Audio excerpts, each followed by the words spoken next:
রওজায় যাইতে মনে চায় কি চায় না? কার কার মনটায় চায় দুইটা হাত উঁচা করে দেখাও, আওয়াজ দিয়ে চোখের পানিগুলো ফেলে জোরে ডাকো আল্লাহ, আরো জোরে ডাকো আল্লাহ। এলাকায় বাড়ি তার জানি না, চোখ দিয়ে পানিগুলো টপ টপ করে পড়তেছে। নবীজির রওজার সামনে দাঁড়িয়ে সালাম দিতে আরম্ভ করেছে। ওখানে পুলিশ বেশিক্ষণ দাঁড়াইতে দেয় না, আল্লাহর বান্দা দাঁড়াতে পিঠে হাত দিয়ে পুলিশ সামনে এগিয়ে দেয়। আল্লাহর বান্দা সামনের দিকে আগায়, বারবার করে নবীজির রওজার দিকে ফিরে ফিরে তাকায়।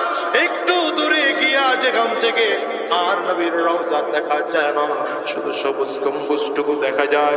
ওইখান থেকে সবুজ গম্বুজের দিকে তাকিয়ে তাকিয়ে তার ভাষায় সে বলতেছে, পুরোটা বুঝি নাই, যতটুকু বুঝলাম তাতে আমার কাছে মনে হলো।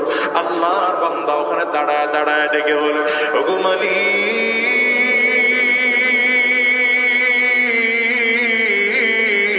তোমার নবীর সবুজ গম্বুজ যদি এত সুন্দর হয়, না জানি তোমার নবী কত সুন্দর। মক্কার কত বড় বড় কাফির নবীরে দেখলো, মদিনার কত কাফিররা নবীরে দেখলো। আমরা ইমানদার হইয়া নবীর চেহারা দেখতে পারলাম না, নবীরে দেখতে পারলাম না।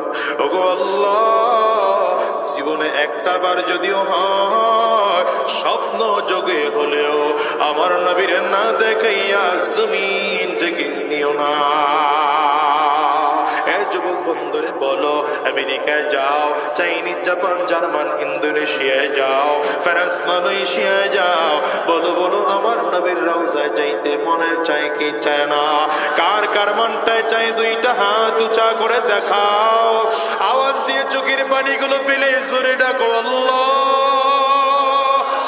আরো জোরে ডাকো আল্লাহ।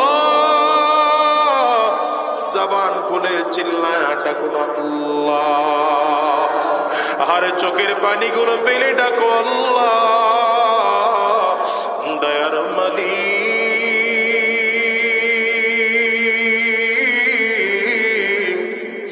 যতজন গোলাম আমরা দুইটা হাত বাড়াইলাম, আয় আল্লাহ জীবনে একটা বার হলেও, আয় আল্লাহ জীবনে একটা বার হলেও নবীজির রওজা না দেখাইয়া, কাবা তাওয়াফ না করাইয়া জমিন থেকে নিও না, নিও না।